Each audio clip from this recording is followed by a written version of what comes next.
Right. Lesson 29. Last week we had a look at Pratyahara in general and the importance of it. This week we have a look at some specific approaches we can implement. The importance of Pratyahara is clear, I think. The yogi's most precious asset is energy, and memory, mental activity, worry, doubt, fear, improper circumstances, improper company are all issues that make us lose our precious asset, that drain energy from us. Energy is finite, energy is limited. There is just an amount of energy that each individual has.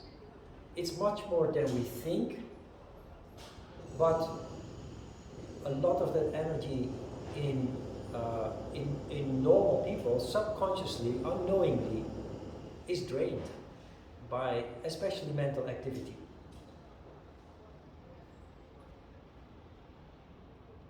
So, practicing yoga, leading to more consciousness and sensitivity, in the initial stages does lead to more loss of precious energy. Energy which you are actually starting to build to higher levels with your yoga practice is also being lost at a higher rate. So it's good to be conscious of that and to understand that it is something that you can deal with. And the most important tool that we have here is consciousness. First and foremost, we need to recognize what is happening. We need to acknowledge what is happening.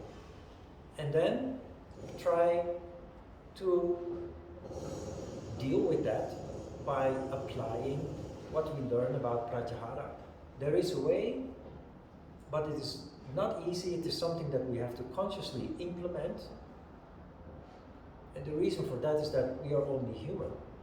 And human beings are designed and conditioned to function in certain ways. As yogis, we need to become conscious of that so that we become more effective and efficient at living our lives in the present and going into the future. Since energy is not unlimited, since energy is limited, if our energy is with thoughts in the past or with negative sentiment, worries, doubts, fear, or hatred, that energy cannot be used for our life in the present and into the future. It explains why many people are actually not really evolving throughout the years. And the one thing that you see with yoga practitioners is that although on the surface they seem very boring, uneventful people, they are constantly growing, developing, and evolving. That may not seem obvious yet, but next year, if you look back to today, you will indeed notice that things have changed. 10 years, 20 years later, you look back and you compare with the people around you, family, friends, etc. And you can clearly see that although you have evolved considerably, noticeably, there's not much change in the people that you know. Family, friends, if you stay long in the same workplace, colleagues, because it is human to to spend a lot of energy on what we now know are issues that are not really so useful. The main reason, one is of course lack of consciousness about what's going on, about how we function. But another main reason is ego, that doesn't allow us to take distance from issues that absorb huge amounts of energy. You would think, if you think rationally and logically, that a human being does not want to hang on to negative emotions, to bad memories. But we do, and we even kind of enjoy it. Because of ego. Because of ego, we identify with the emotion and we kind of drown in it. So, we have Pratyahara, and it is one of the most undervalued aspects of yoga, while it is at the same time one of the most important elements, limbs, one of the 8 limbs of yoga. So we have 4 different steps of Pratyahara. The first one that's called Yattamana Pratyahara. It's called progressive detachment. It means progressive detachment. It is something that most people kind of intuitively or maybe instinctively apply. Progressive Pratyahara you apply when you feel that you're going back to the same experience time and time again. For example, school days. You have a great time in school, most people have, because still you are not so much concerned about the future, you're not so much concerned yet about a career, a family, buying a house, etc. That usually comes after graduation. So most people they look back at their school days with lots of fun memories, lots of interesting developments taking place. You have parties with your other students, and you discover the other sex, you discover love, you discover music and what have you, your passions. Now, I told you about my 2 younger sisters, the twins, who 35, 40 years later still continue to cling on, to almost desperately cling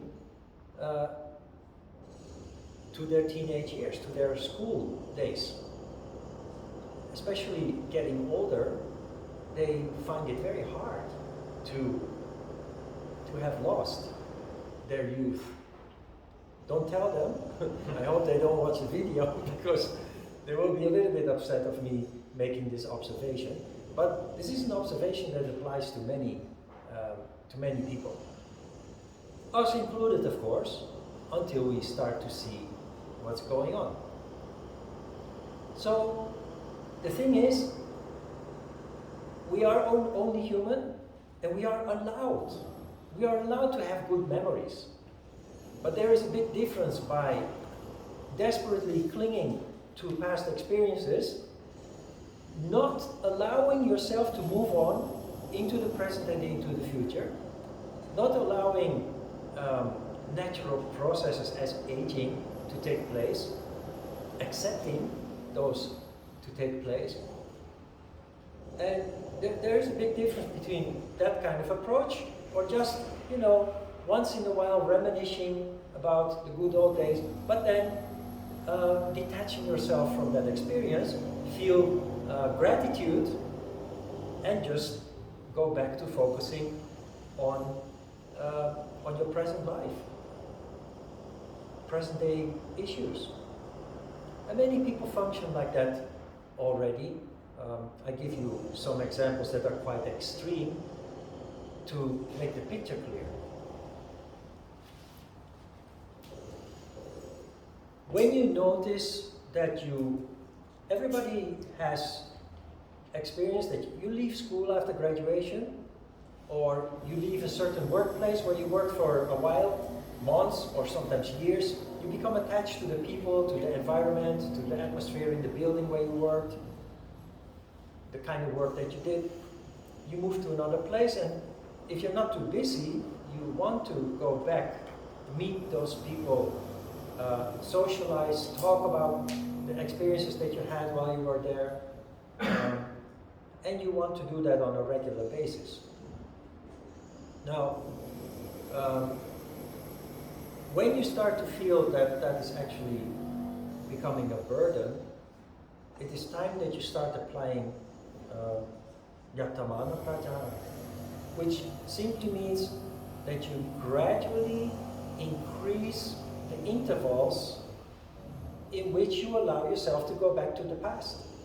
So while in the beginning maybe you go back to your old neighborhood or your old colleagues or whatever it is that you're feeling attachment to, like you go every week, just to give an example, it can be every month. At some point, you just make yourself not give in to that need to go back 1 week later, but you say to yourself, let's go 2 weeks from now. You do that for a while, and then you increase it to 3 weeks, then you increase it to a month. If you do that consciously, you notice also that emotionally, that increasing distance helps you to actually naturally detach. And by doing it consciously, you guide that process in a much more efficient way. It will happen just much faster, allowing you to move on also much faster, to preserve valuable, precious energy and use that for more important tasks that you have. Example of the old people in southern France who cannot stop talking about the war. They have every right to have those memories. They are traumatized. It had a huge impact not only on them personally, but on the community in which they lived. But so you have to respect the big event that took place in your life, in other people's life. But then also you need to take control and start, you allow yourself, for example, go to a cemetery. Go to a cemetery where your loved ones are buried, people that died during the war. Give that some valuable time, but then get away from the cemetery and move on. Focus on your studies, focus on your profession. I think this is the reason why we have Memorial Days. Memorial Days are there never to forget, to allow people to go back, feel their sorrow, their pain, but then after that Memorial Day, you go back to your old life. So the extreme example of some of those older people in southern France are people who every day have their Memorial Day, and basically their life has stopped, has frozen when they went through those traumatic experiences. So it is possible to detach from that by taking control. First, allow the sentiment to exist. Something with a deep impact truly happened, so you cannot just ignore that or deny that. That is not Pratyahara. denying it or oppressing it. You respect it, you allow it, but then you say, okay, it's enough. Now I go back to my family, taking care of my family. Now I go back to carving out a career for myself in the future. I need to do my studies. I need to focus on the work that I love to do, or that pays the bills.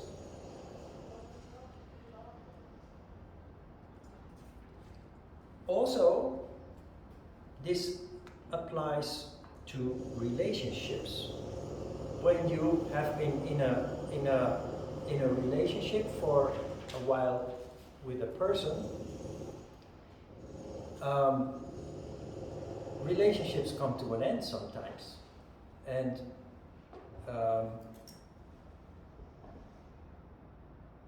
if you cannot detach from, there are various scenarios. There's a scenario where you're not at fault and the relationship ended. There's a scenario where mistakes were made. There's also the scenario of abusive relationships, and you often see that people who are in a relationship, even when the relationship is abusive, that people find it very difficult to detach from the situation. Example is that there is an abusive situation, the police arrives at the spot, and the person that is being abused is actually excusing the abuser, and without any complaint, the police then just has to leave empty-handed. So, also with relationships, relationships can be addictive. We will talk about that a little bit later again. We need to consciously decide that we need to leave that behind, whether it was a good relationship or an abusive relationship, or whether we have made mistakes. Regardless, we have to move on. And one very important aspect that will help you to deal with relations that have passed is to understand that each relationship that you go through in life helps you to evolve. Every relationship teaches you very important lessons about yourself, about other people, and about life in general. So in that sense, it's sad when a relationship comes to an end, but if you look at it from a positive point of view, it always leads you to, it allows you to go to a higher plane, to a higher level of development. And I have had the privilege of having several relationships during my life, and if I look back, I can very clearly see that each previous relationship has allowed me to have a better relationship next, has prepared me to be a better partner in the next relationship. So if you look at it from that point of view, there is no bad. As long as you're not, of course, a mean person, as long as you do not have been an abuser, have done criminal things or inappropriate things, this is just how relationships go. Until you find the person with whom you are in harmony, in sattva. And then you very naturally stick together because you fill up each other. Good. If the first approach is not applicable, we have what we call Pratyahara. Pratyahara translates as exclusive detachment. This applies to relationships also, but I always take the example of smoking, addictions, because that is something that I went through myself and I can tell you about it from my own experience. And I actually did that after I started practicing yoga, but before I learned about Pratyahara. Exclusive detachment via Tireka, Pratyahara, means that you, in my case, I have been smoking since I was a child. When I was 20 years old, I started practicing yoga. And when you practice yoga, you become more sensitive and more conscious. You, of course, become conscious of behavior that is not good for health. That can lead even to disease or even death further down the road. You start to see that in a way.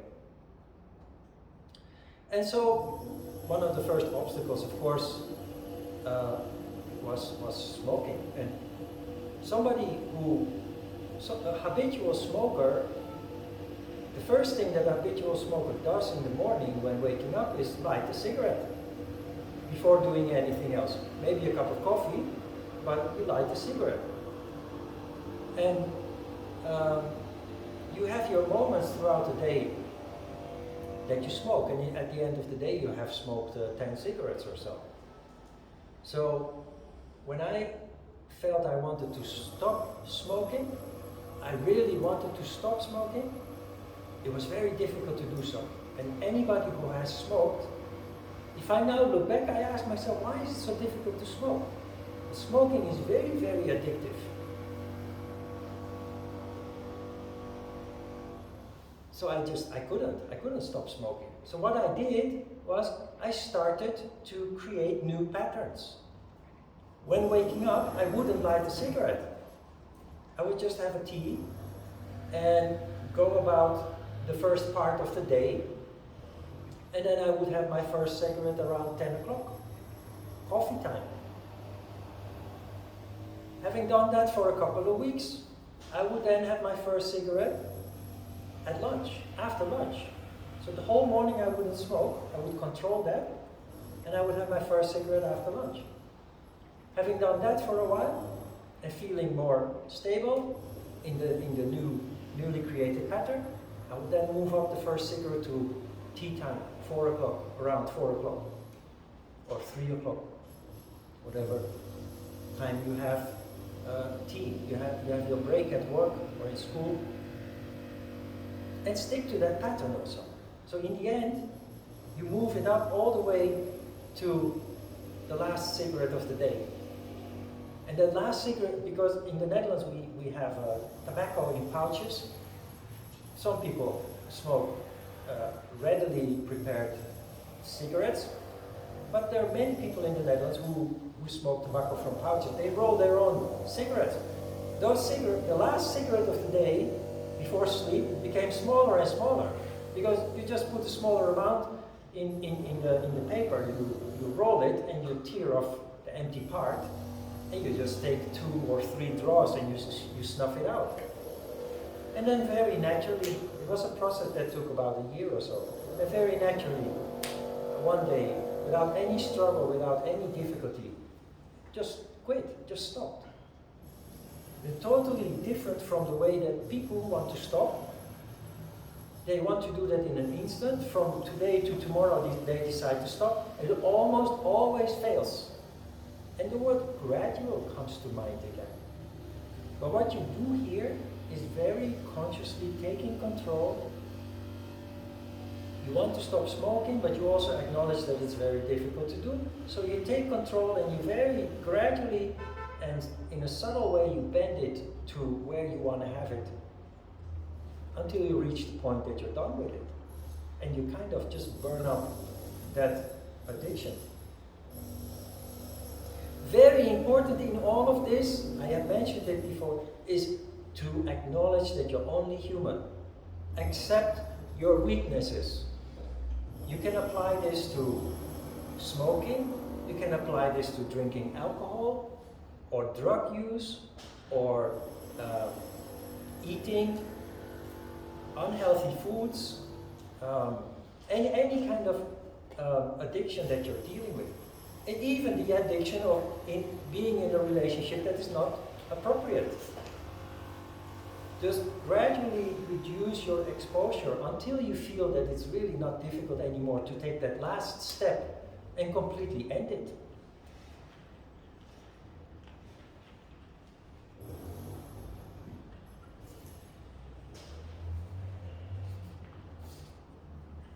There are many people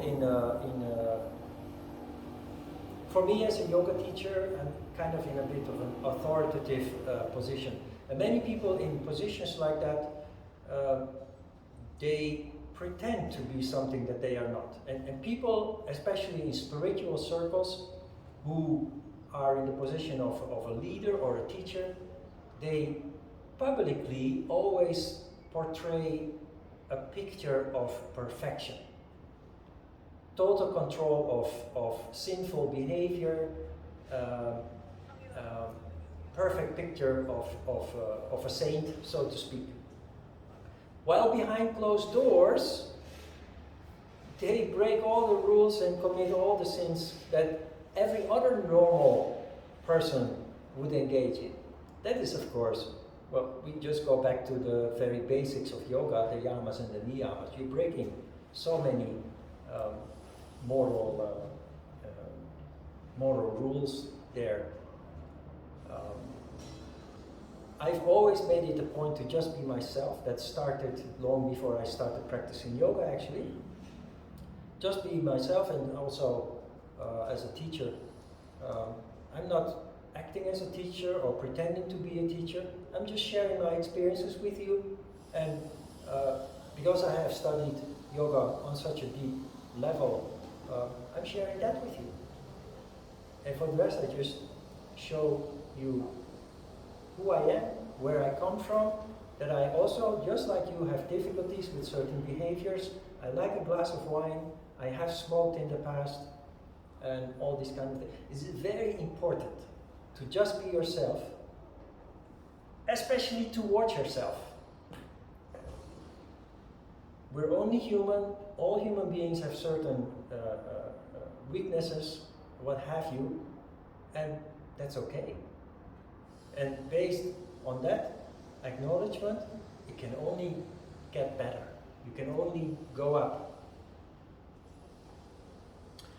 The third step is Ekendriya Pratyahara. Eka means one. Indriya is sense.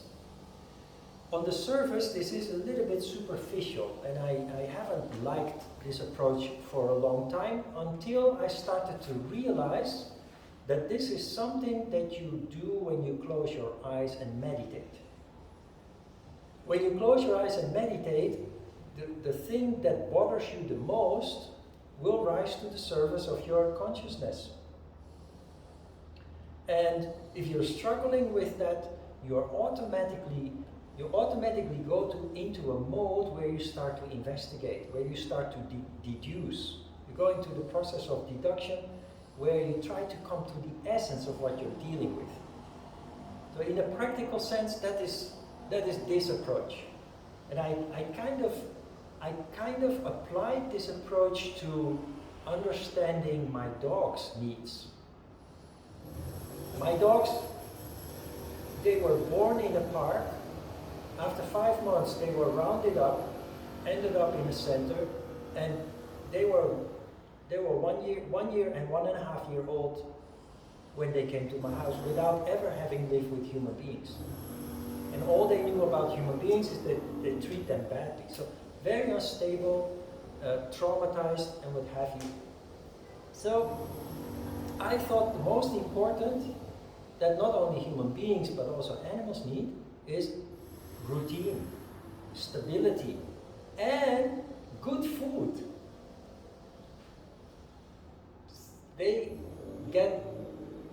I cook for them. I cook a big pan of bones and a piece of meat, and I mix that with their dry food. Otherwise, they eat very poorly. And they were both emaciated, and the only way to get them to eat was to mix the broth and little pieces of meat with their dry food. Good food. After every walk, they get a little snack, and stability, routine, every day the same routine, no surprises, because surprises is what startles them, is what disturbs them. And the one thing that they were is disturbed. They were very disturbed, very anxious, unstable, and they became model dogs. They're so well behaved and so enthusiastic and happy-go-lucky, and it's just amazing. And 3 years have passed now. For Pada, 3.5. Babi, 3 years have passed. Babi, the sister, who was most traumatized, I couldn't take her out for 3 months because I couldn't touch her. I couldn't put a harness on her. She would completely freak out if I would even look at her. And she had her ways to avoid me in the house. It was just impossible to approach her. So after 3 months, her nails became too long, so she started, her feet became uncomfortable and so on. After 3 months, I became a little bit desperate, and people suggested to contact, Caesar Milan,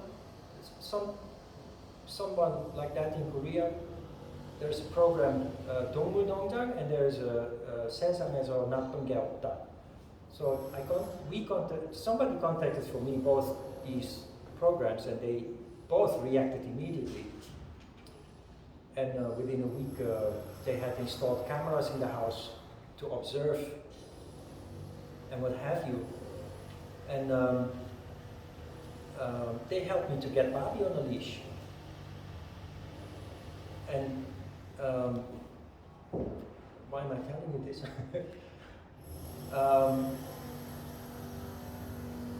I lost the thread.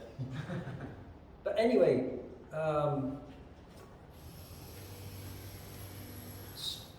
so especially Babi was so incredibly unstable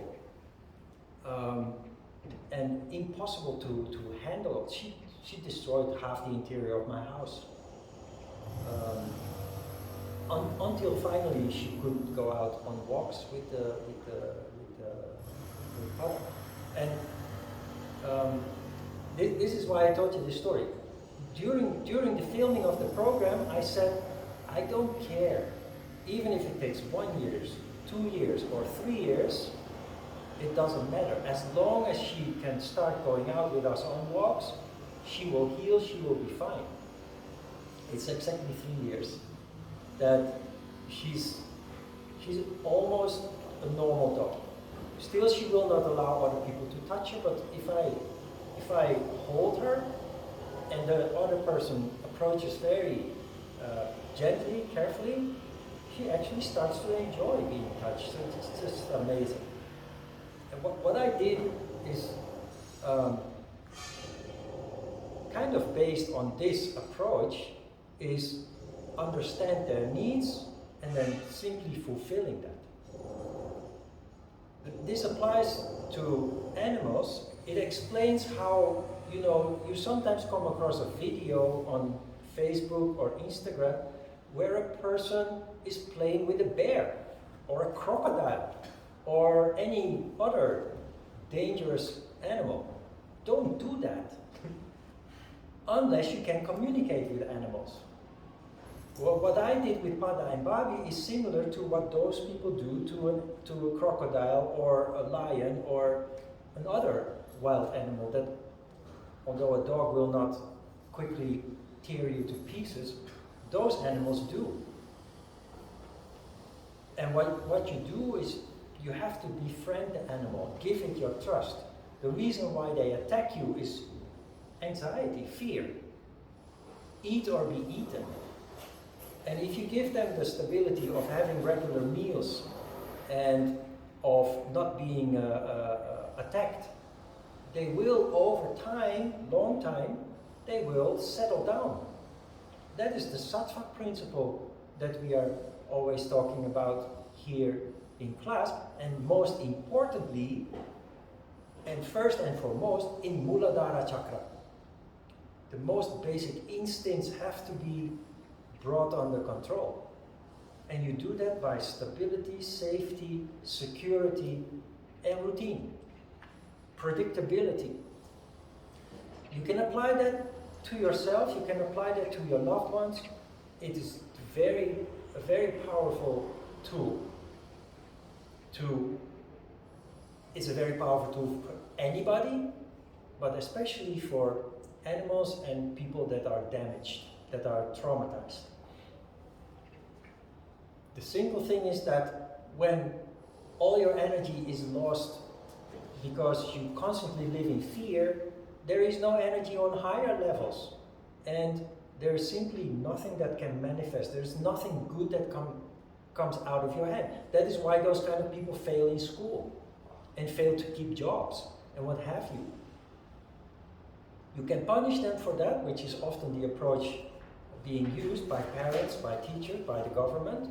But the most important thing that we overlook is that we first need to take care of the basics. Give them stability, energy will rise, and something good will start to come out of their hands. The last one is the one I like the most. Prachakara Pratyahara is controlled Pratyahara, based on the idea that we're only human and that we are allowed to have our weaknesses. We start to play with our weaknesses. Why do we do that? Because we realize that it can be harmful. Smoking is harmful, even in small amounts. Drinking is harmful, especially in large amounts. But then again, if it is small amounts and it is every day, then it can also be harmful. There are eating, also relationships, anything that,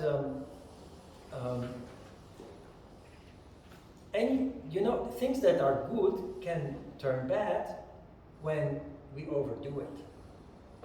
Food is important to feed ourselves, to have the nutrients to function. Our brain, our muscles, and our organs and what have you. But too much of it can become damaging. Alcohol, if you drink a glass of wine on a regular basis, it's good for blood circulation, it's good for cholesterol, blood pressure, it's good for the heart, what have you. You drink too much of it, it becomes a poison. Sugar, same story. And this applies basically to everything. Everything that you do too much can become harmful to some extent, and some more than others, of course. Now,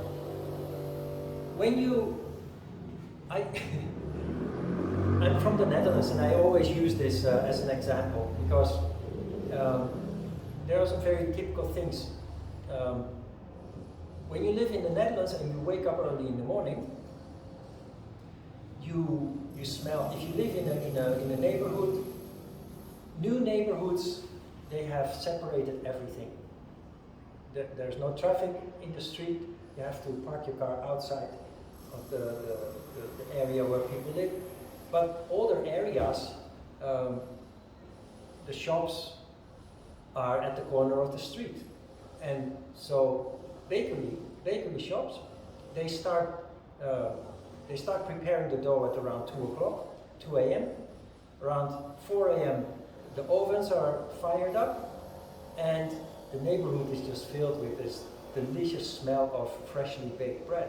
France also, maybe even more, because they bake baguettes 3 times a day. Baguettes and croissants are being baked 3 times a day. They have to be fresh and crispy. So smell is very deceiving, because it smells 10 times more delicious than it actually tastes. But it's very tempting.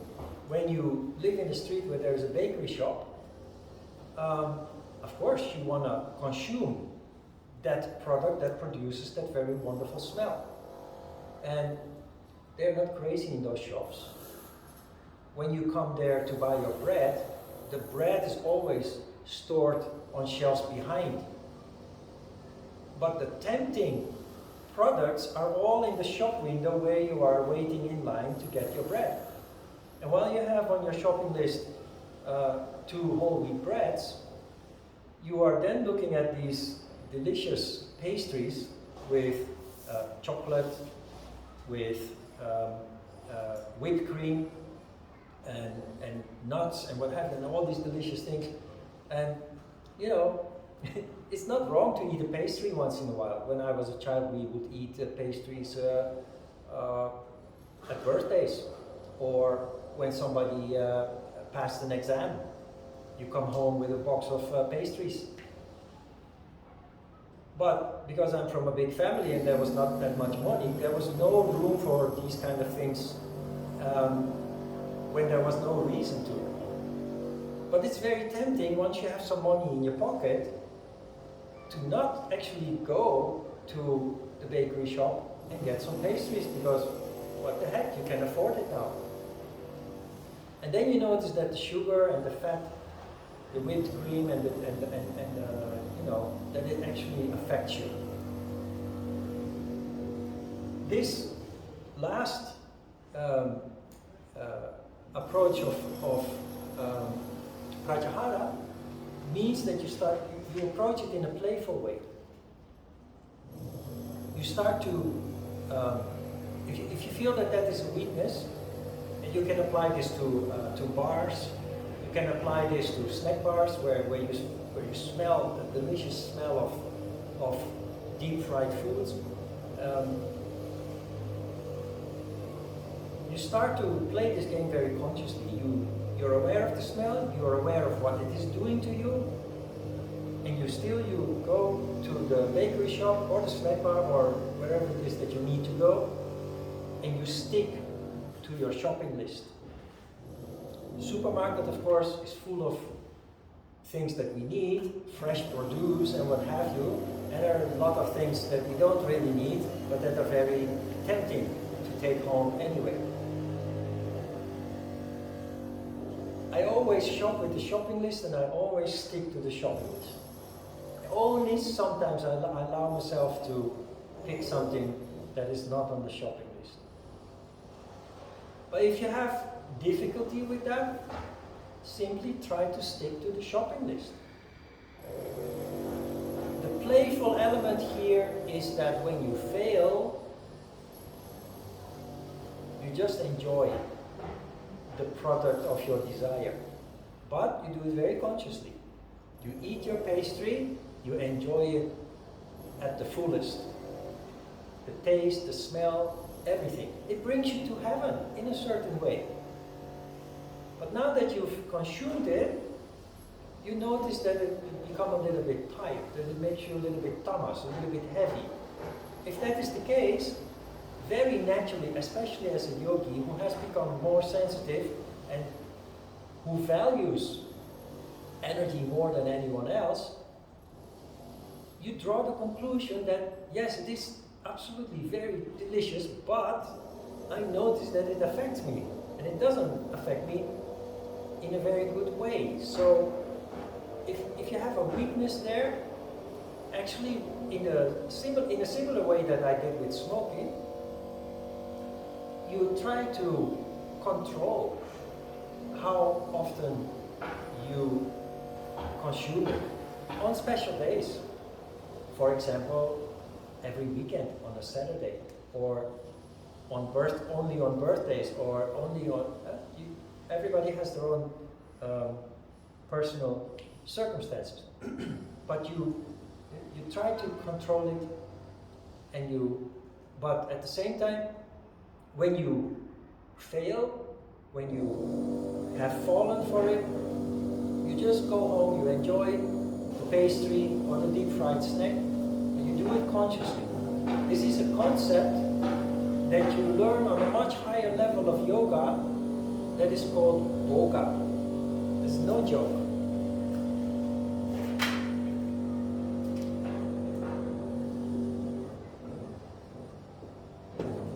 Boga. Although many yogis give an impression that yoga is about total control and austerity and no enjoyment and what have you, that is totally beside the truth. Boga is enjoyment, but in the yoga way. So in yoga, all the elements of the human being are still there, with the difference that it is conscious from now on. So what does boga means? It means conscious enjoyment. And conscious enjoyment means that you are fully aware of how that enjoyment affects you. And if it is positive, if it brings you in higher atmosphere, in higher spirits, it's good. But if you feel that it brings you down, your energy level, it brings you down from your higher spirits, where you will function more and more, then you know that, well, it was enjoyable, but I shouldn't do this too often. That is boga. So yoga does not mean that you stop being human and that you deny yourself your human pleasures. The difference is that you start enjoying it consciously. That is boga, and that is kind of Pratyahara. Approach it in a playful way based on the idea I'm only human, I'm allowed to have my weaknesses, but I know that it's not really beneficial. So let's enjoy it, but with certain control. Questions?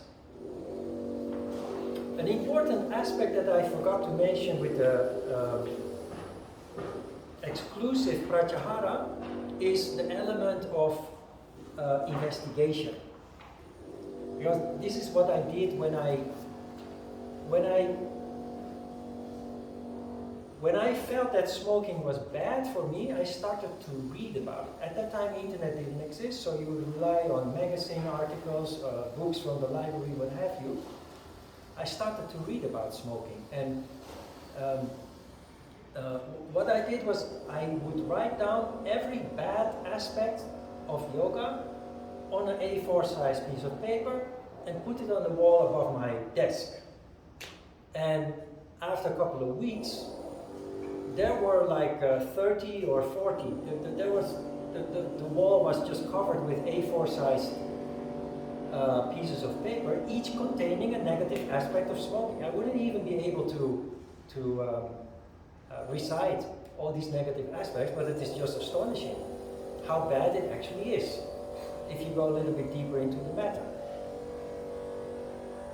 This is the Jnana aspect of yoga. You start investigating something, you become informed, and in a very natural way, you now want to stop doing what you have discovered is so very bad for you. Smoking is very bad. There's no good aspect about it. And you can apply this to an addictive relationship. When you're in an abusive relationship or a bad relationship, but you cannot quit, start writing a diary. And very important in that diary is that you make 2 rows of comments. In one row you write down all the what you think are the good parts of the relationship and the person you are in a relationship with. And in the second column you write down all the negative aspects. Everything that is bothering you, hurting you, everything that you're struggling with, and then you just, on a regular basis, you look at these things that you wrote down, and in a very natural way, you will process that and come to a conclusion in a natural way, not in a forced way, in a natural way, a spontaneous way. Good. Let's have a short break.